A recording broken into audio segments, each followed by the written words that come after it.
You're watching The Court Leader's Advantage, a video podcast for court professionals and by court professionals. Brought to you by thecourtleader.net in cooperation with NACM, the National Association for Court Management.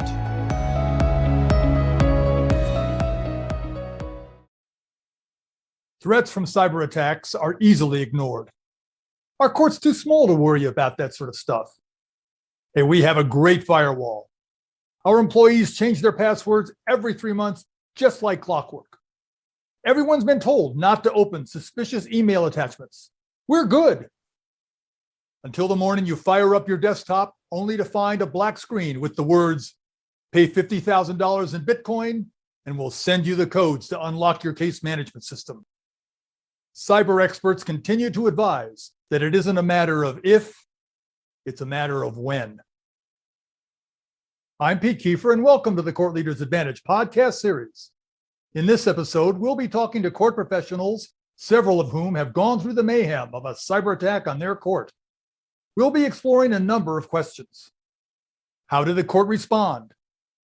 What would management have done differently? What could they have done to prevent it? And what advice do they have for the rest of us? So let's join our panel. We're joined today by Kevin Bowling, Court Administrator for the 20th Circuit Court in Ottawa County, Michigan. Kevin is also co-chair of the National Center for State Courts Joint Technology Committee and has helped develop 3 resource bulletins to assist court managers in handling cyber attacks. Julie Heide, Court Administrator for the Probate Court in Fayette County, Ohio. Casey Kennedy, Director of the Office of Information Services at the Office of State Court Administration in Austin, Texas. Jorge Basto, Director of IT Programs for the Cherokee County Clerk of Courts in Canton, Georgia. And Montrella Jackson, Court Administrator for the Akron Municipal Court in Akron, Ohio. Julie, Casey, Jorge, and Montrella's courts have all had to deal with cyber attacks. Thank you all for joining today's podcast. Let me start off by having you tell us how you learned of the attack. When did it start? How did you find out about it? What did it look like in your court? And describe what you did after you found out your court was under attack. Casey Kennedy? Well, thank you, Peter, for having me here. So for us, it literally started at 3 in the morning on a random Thursday or Friday morning at 3 in the morning and lasted for an entire 30 minutes. And we found out about it at about 6:30 in the morning when we first started getting tickets to our help desk saying, "I'm getting these weird messages on my desktop." I was notified about it within 15 minutes. And then it was a race for all of us to get to the office as fast as we could to start shutting down our networks. Once we had that happen, and we got everything shut down, we then went through the normal process of investigating and restoring. But just immediately after, it was a matter of getting everything shut down so that we could prevent further spread of that attack. Julie Heide? Well, I was actually in Naples, Florida, visiting my mother, and it started in the early morning hours of that workday. I actually received a phone call from my son who works for a different county office, and he's telling me at 8 a.m., "Mom, the computers are acting funny and something's going on." And before 9 o'clock, my assistant court administrator had called me to notify me of what was going on and that our single IT manager of our county was undergoing trying to keep it all together. It affected every county office, not just our court. So we were literally crippled within a few hours. It started at the sheriff's office, and that's where it became evident first. So I guess that's why it was probably more quickly detected than maybe other ways. But we went from there. I was making phone calls the rest of my trip. I couldn't get back to Ohio fast enough. Our county commissioners have what's called CORSA, which is a county risk assessment group, part of one it's in Ohio. And they had forensics analysis people come to check our computers along with the FBI because of Homeland Security, and found out all of our computers were compromised countywide. So fortunately, I had some already on order from a grant from the Supreme Court of Ohio on a technology grant. So once those 12 computers arrived for my court, the county seized them and got the county auditor and the treasurer and everybody else up and working first because they couldn't pay bills or payroll or anything. So it was kind of manna from heaven, but we worked through it, and then eventually we got going about 3 weeks later. Montrella Jackson. So we learned of our situation on the morning, on the morning of January 22nd, 2019, after a long weekend it was MLK Day the day before. I got a text from, and it might have been a phone call because those are usually early calls. Our Raymond court staff, of course, are the first on site, with them being the heart of the court and setting the pace for the day. So she called saying that our phones were down and our computers. And so we had just replaced our phones to the internet-based phones to voice over internet. And so I'm like, oh gosh, that's one of the challenges with having internet-based phones. So I thought, so then our challenge was, how do we communicate to the public? And, the powers that be, for the most part, thought it was going to be just a day or so. And we had been insured by, because we're on the city of Akron's network. And so we were thinking it would be resolved. So I remember the previous week, though, before the holiday, we had received suspicious emails. They were purporting to be from treasurers of professional associations. I remember even calling some other court administrators or court staff saying, did you send me an email? I got this really weird email. So by the 22nd, it was determined that the virus had started locking down the infected computers and was demanding, payment release.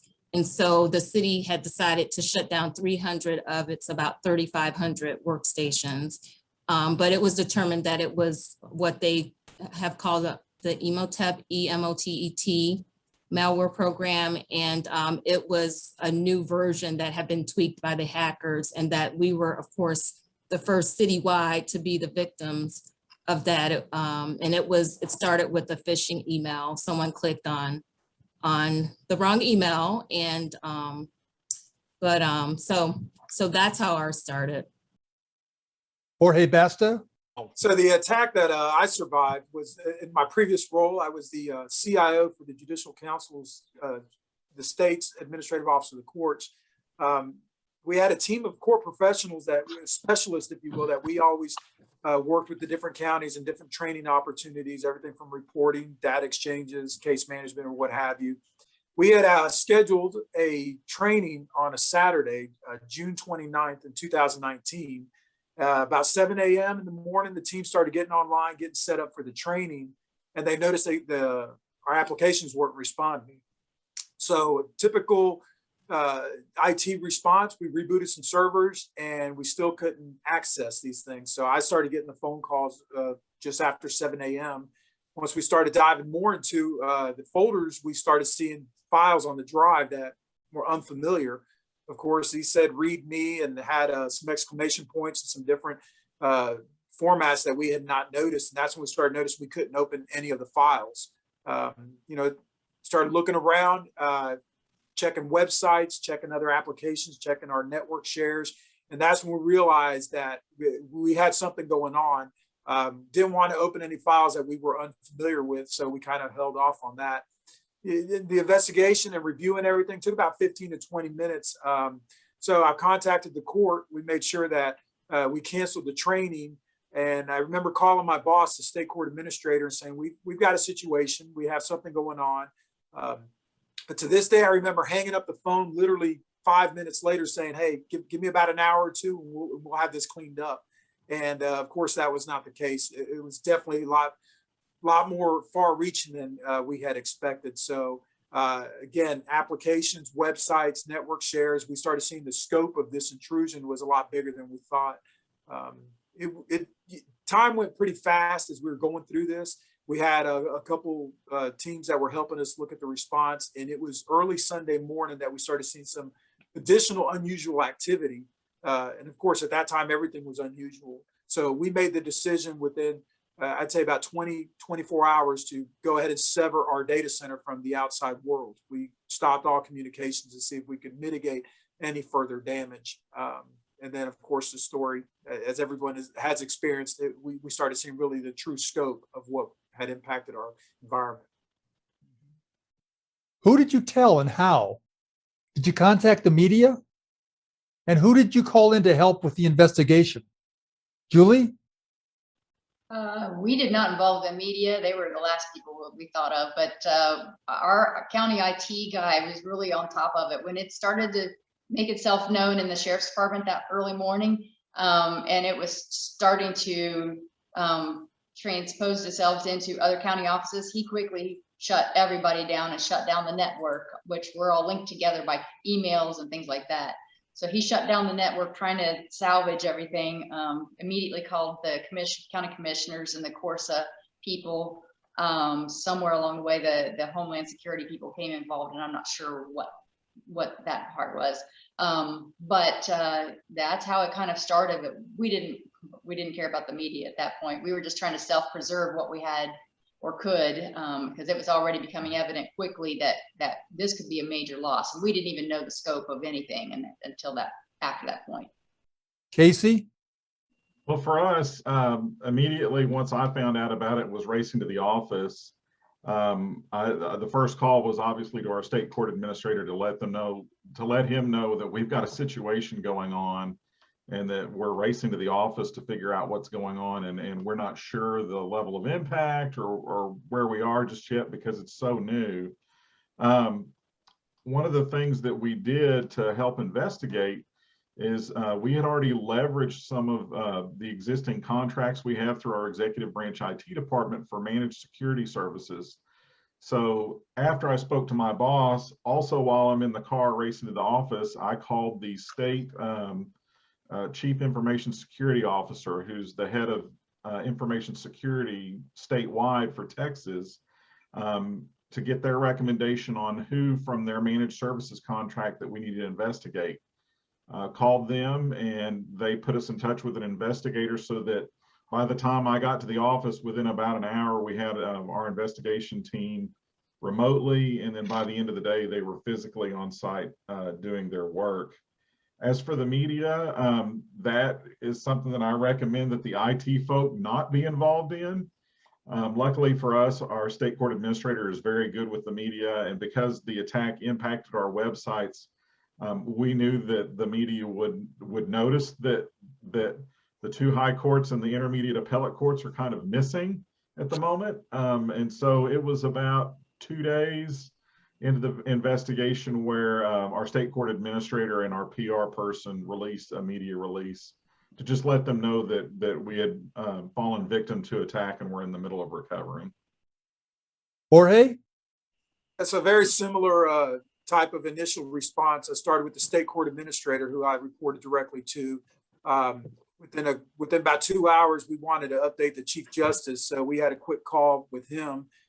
Very understanding, but just wanted to give him the high level. And obviously, at that point, we didn't know as much as we knew just a few hours later. But then our immediate call after that was when I started the response plans was with, as Casey mentioned, the state assistant, the Chief Information Security Officer. That position reports to the Georgia Technology Authority. And even though we didn't rely on their services, we did use their backbone for our connectivity. So after talking to the state ISO, additional resources were brought in. They had agreements with SecureWorks. So some of the vendors started reaching out to us about coordinating agreements and a response plan for that. GTA, the Georgia Technology Authority, also reached out to the GBI and the FBI, as well as the National Guard. So our offices, by Monday, when we were all reported back into the office, was full of a lot of resources to assist. And it was a pretty robust response.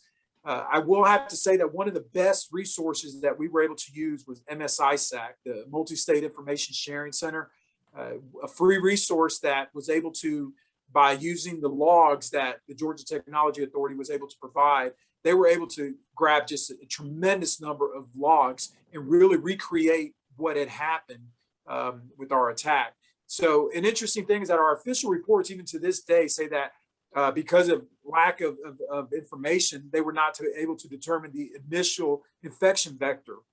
But it was confirmed that malicious activity started on June 27th, that Thursday before we discovered the attack, from an unmanaged endpoint. Like with many courts, we had some legacy systems that very small use was happening, but some courts, some counties still needed access to it, and we had not turned it off. So one of the Northwest counties, a user was compromised. We don't know if it was through email phishing or some other type of compromise, but that access, which was permitted into our environment, was what was used through a Citrix login. Permitted, accessible, authorized access started, and then the tools started that we were unaware of for additional malicious activity. So was it ransomware, a virus, a worm, phishing, malware, or was it something else? And if it was ransomware, did you pay the ransom, Casey? So for us, we think it was a phishing campaign that someone fell victim to. We did notice through the investigation that they were brute force attacking passwords on an exposed email system. And we were actually able to see, again, through the investigation and log recreation, replay what had happened. So we saw them get a regular account. They were using exploits unbeknownst to us that Microsoft hadn't yet fixed to elevate that account to an escalated level of privilege. And then from there, they were able to laterally go over to another machine to try and take control of our username and password that's Active Directory, but that kind of infrastructure. And we could see it play out to where our antivirus started catching it when they tried to download ransomware, and they were able to acquire very quickly a variant that has not yet been found by Microsoft or any of the antivirus folks. And we could see them download it. We saw the steps that they had to take to, and they had to do some very sophisticated legwork to get it through the screens that we had. But then they wrote a script to push it out to all the machines. And then once that happened at 3:22 in the morning, then all those machines that were connected started encrypting their files. We had a discussion about should we pay the ransom or not. As a technologist, I am 100% always completely against that. And it's mainly because these people are criminals. And if I were a criminal and I told you you're going to have to pay me $2 million, then I would let you pay me $2 million. And then I'd immediately tell you that the money didn't make it. Why don't you try to send me another $2 million and see how much money I can get out of you before I finally give you the code? Or maybe I don't want to give you the code. So yeah, we did not pay the ransom. We instead chose to invest the money that we would have paid for a ransom into further security upgrades and beefing up our systems. Jorge? It's a very similar type of activity. There was an intrusion. We're not sure exactly how that initial point was compromised, but again, it's authorized activity, something that was not going to raise certain flags getting on our network through our Citrix environment. However, that authorized login started deploying some tools that we were unaware of. And this stuff happens immediately. This is not over the course of weeks or anything. Happened pretty quickly, some credential harvesting tools. So started looking for higher privilege, more escalated privileged access. And they were able to mimic admin type of access into our environment. And that's when they started running PowerShell scripts and deploying some additional tools to map our network. The ransomware that we were hit with was called Defray, DERFAY 777. Again, these are all tools that obviously they're being used by threat actors for malicious activity, but if done correctly by these threat actors, this stuff, a lot of times we don't realize that something malicious is happening, especially if they're using escalated privileges that we have. So it's definitely a ransomware. We had an unwritten policy. We would not pay a ransom. When this first started, it was pretty much, a known factor. But I was amazed over the course of weeks that followed this attack, how many discussions were had regarding that. Since there was no official written policy, a lot of people were, I could see, considering this as an option. Obviously, we never got around to paying the ransom, but to a point that was made a little bit earlier, IT stayed out of a lot of the communications with not just the threat actors, but with some of the law enforcement that was looking into this. And that was by design. So we were aware that we were not going to be paying a ransom, and when we broke out into our teams, but the state definitely took a hard stance on that we would not after it was discussed. Kevin, when we talk about a cyber attack, many folks just naturally think of ransomware, but there are quite an array of different types of attacks. Can you describe the major types? Thanks for the great question, Peter. And I also appreciate the invitation to join this great group of panelists. I'm just happy that I'm not in their group as being a victim of an attack, at least not yet. So hopefully we'll keep it that way. Peter, as you mentioned, I co-chair the Joint Technology Committee for NACM and COSCA in the National Center, and we've been very concerned about the rapid growth of attacks against the judicial branch. And for that reason, we published some guidance for court managers in the form of resource bulletins that are available on the JTC website. Version 1 of this that both Casey and Jorge were directly involved with was in 2016. And at that time, to answer your question, we relied on FBI descriptions of these different issues. And in our resource bulletin, we described a cybersecurity incident as, and this is a quote from the FBI, the past, ongoing, or threatened intrusion, disruption, or other event that impairs or is likely to impair the confidentiality, integrity, or availability of electronic information, information systems, services, or networks. So that's sort of a large description of any cybersecurity incident, but then they describe that it comes in several forms. A cyber attack is an attempt by hackers to damage or destroy a computer network or a system. That's one way, just to destroy it or damage it. A cyber breach is an incident of unauthorized access, viewing, use, or retrieval of sensitive or protected or confidential data. And cyber attacks can be used to gain access in an ongoing way to networks or databases that could result in subsequent data breaches. And to drill down a little bit more, you know, oftentimes, as you mentioned, ransomware is one of those common things that our court managers might think of. And in that regard, I'd suggest folks look at something new, a resource that just came out of the Department of Justice on July 15th of this year. It's a website called stopransomware.gov. New site that's one-stop shopping for anybody that gets hit with ransomware, and it gives you all kinds of resources and quick checklists on what to do and how to do it. So again, that's stopransomware.gov. And they'll tell you right when you go to the website that it's not a malicious website, that it's a real government website. So malware or malicious software is one of those areas that can include cyber attacks. You might also see viruses. There are denial of service attacks where somebody locks up your system. There are zero-day exploits that often are attacks that come through vendors that you connect with. You may not have even done anything, and your staff might have done something, but you might be connected with a case management vendor or a document management system vendor or an e-filing vendor, and they're the ones that get hacked, and then it comes into your system that way. And sometimes, you know, they could just be coming from hostile individuals or organizations that could be local or halfway around the world. It's just hard to tell where, you know, there are a lot of different potential origins for these types of attacks.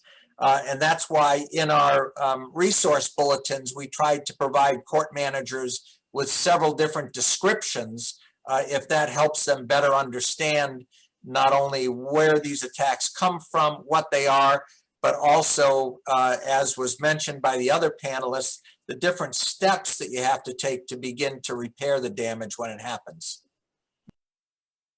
Did you lose data? Did you lose hardware? Does your court's case management system use electronic document management and e-filing? And were those functions affected? Montrella? I would say we did not lose case data just because our case management system is a legacy system, and we're in fact in the process of upgrading it or replacing it. So our case management system did not go down. It's at this point, I think over 30 years old, but we did have, to recreate a lot of documents. And I was checking through my notes just to see, even 3 months out, we were still trying to recover information because since the hard drives were infected, they actually came in and quarantined our equipment, and some of it went to the state as part of the investigation. The governor's office did send in the Ohio National Guard's 4-year-old, at the time it was a 4-year-old cyber protection team that had been developed. The FBI also assisted. So some of our equipment wasn't even on site. So just trying to recover the documents, just because we are still, with 40,000 cases a year, we are still very much paper, and staff spend a lot of time recreating documents. Casey? So for us, we run case management for the 2 high courts and the 14 intermediate courts of appeals, in addition to a bunch of other systems. And so for us, the case management system was impacted. Our document management system paralleled with it was also impacted. E-filing, we run through a third party, and it was not impacted. So it was functioning the entire time, which I'm an advocate for distributing some of your systems around like that, so that you can luck out and that chunks of things will be working and not everything will be down. Our case management system, we were able to recover that through backups that we had. We had connected backups that were impacted, but then we had disconnected backups which were not impacted. And so that was more of a time thing of when I have to bring up 16 individual instances of a case management system and everybody wants it tomorrow. There's a process of bringing it all back, and it's not exactly quick. And I'll say, if everybody remembers, everybody through their career has at least one time where they've had to upgrade a case management system.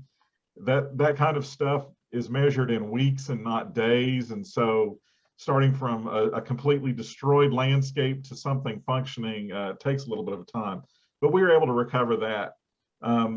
Like Montrella said, for us on the document management side, we did end up losing a little bit of documents from a couple of different places initially, and we were able to pull most of those back. Some of our appellate courts did have a little bit of data loss with documents, but it was predominantly on older cases and a lot of cases that may have need to have gone through record retention anyway. But as far as active docket cases, things that are moving through the system, those were all able to be pulled back just fine. And like I said, we actually used our e-filing system to recreate a bunch of stuff. We were able to pull from website backups, like all these different systems. It was amazing to be able to see, go to a meeting with the team and say, well, we're missing this piece of data, and someone pipe up and say, hey, well, there's a copy of it over here. It's used for something different, but we can take that data and recreate something that we can use in our systems over here. Now, I've heard some court administrators say that they think that their court is just too small for cyber criminals to be concerned about. Do you agree with that assessment, Kevin? Peter, as we talked earlier, I think my thoughts. The myth that size matters is just that. It's a myth. And as court managers, I think we have to start taking cybersecurity more seriously regardless of the size of our jurisdiction. I mean, just on the panelists that we have here that have been attacked, we've got statewide systems and individual jurisdictions. You know, they're sometimes targeted attacks, sometimes they're just opportunistic, you know, based on system vulnerabilities like Jorge was just describing. And you know, it allows some of these attacks to happen. But even if we're in a small jurisdiction and we've got certain protections in place, as I mentioned earlier, we could be connected through a larger vendor. And if we've got a CMS vendor or a document management system vendor or jury or e-filing or some kind of court recording system vendor that's set up, those essential functions could be attacked, and there could be ransomware or viruses or other things that would come into our system that way. So I don't think we should ever assume because I'm in a small court that I'm going to be safe from a cyber attack. Casey? And I would completely agree with what Kevin said. And to build on that, one of the things that we saw was that some of the investigative work that our investigators did pointed to not people that are, you know, just in their basement mad at the Texas courts, that they were able to kind of spot that this is just part of the larger effort that we're getting with other countries that like to get involved with the US to say that, you know, the system and government generally doesn't work. So we saw that that happened with us, and then we had another state agency in the executive branch get attacked with mostly the same MO exactly 1 week after we did. And we saw municipalities get attacked, you know, like a couple months previous to us.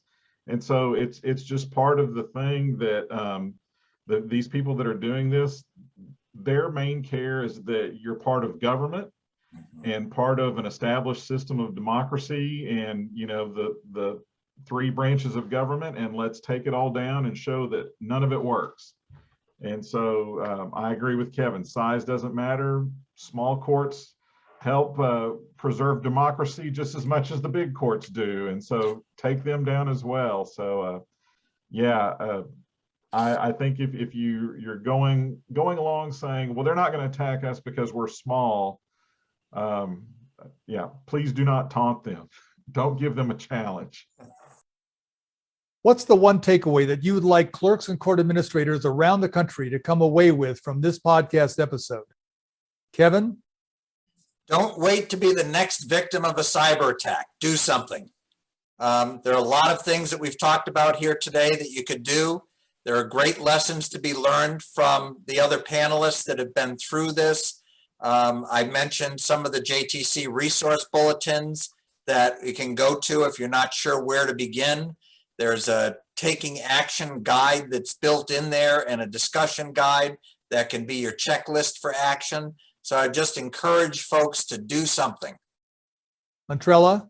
My response would be similar. You know, I put hope for the best, but prepare for the worst. The key is to prepare and assume it's going to happen. That's the only way you're going to have the most effective response, because it is very difficult to make decisions on multiple issues when you're faced with something of the nature of the cyber attacks that we've mentioned today. So that's what I would share.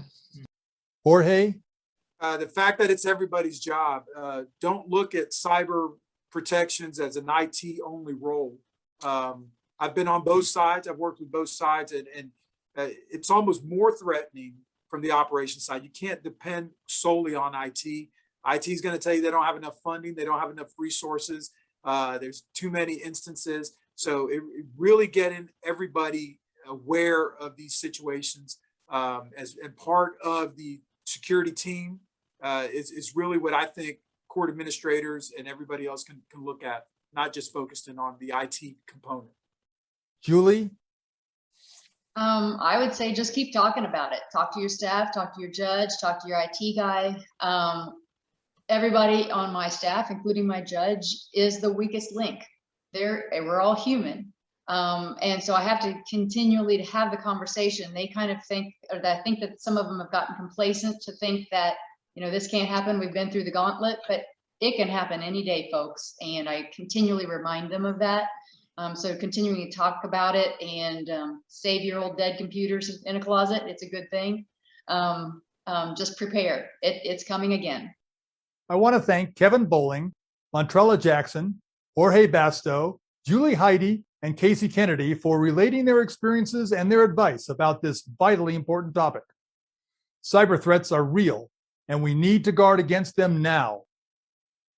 As always, my thanks to you court professionals tuning in to today's episode.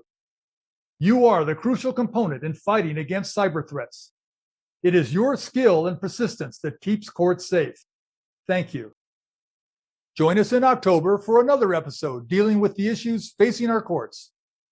This has been the Court Leaders Advantage podcast series.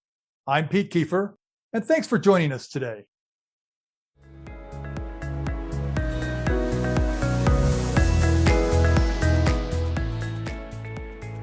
Thanks for joining us today. The Court Leaders Advantage is a regular podcast on courts and court administration. Today's episode will be available on our website, on YouTube, on Facebook, on iTunes, on LinkedIn, and on Twitter. Become part of the conversation. If you have questions, comments, or ideas for future episodes, email us.